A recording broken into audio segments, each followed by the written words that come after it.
আমি আমার দোকানে চা খেতে গিয়ে শুনলাম এবার নাকি ভোটে লালু দাঁড়াচ্ছে। ও আমি আগে থেকেই জানি লালু তো এবার ভোটে দাঁড়াচ্ছে, আমরা জানি না। কত কথা বলে লাভ নেই, চল লালুর কাছে গিয়ে জানতে পারবো।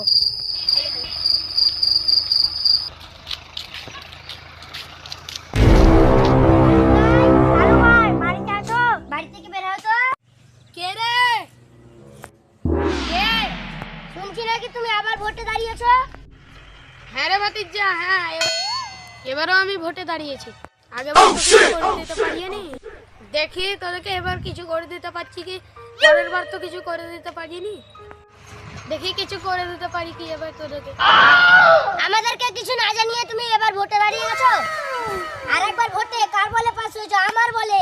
এবার তুমি আমাকে না বলে দাঁড়িয়ে গেছো। আমি ভোটে দাঁড়িয়েছি বলে তোদের হিংসা হচ্ছে? আর তোদের টিপ কলে কে বসেছিল? আমি বসেছি। তার আওয়াজ কে দিয়ে? আমি করে দিয়েছি। তোদের বাড়িতে যে পিসি রোডকে করে দিয়েছিল আমি করে দিয়েছি।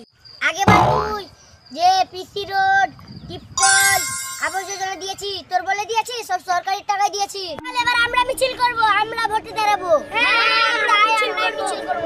ভোটে জিতবে। লালু চালাকে ভোটে জিতবে। লালু চালাকে ভোটে জিতবে। এবার ভোটে জিতবে।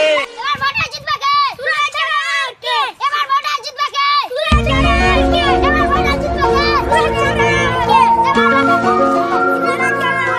এবার ভোটে জিতবে কে? সুরা চালাকে।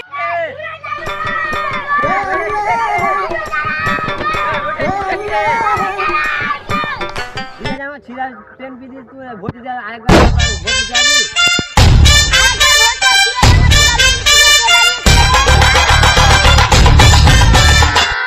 আমাদের ভিডিও যদি আপনাদেরকে ভালো লেগে থাকে একটা লাইক, কমেন্ট, শেয়ার করবেন আর ফলো করতে ভুলবেন না।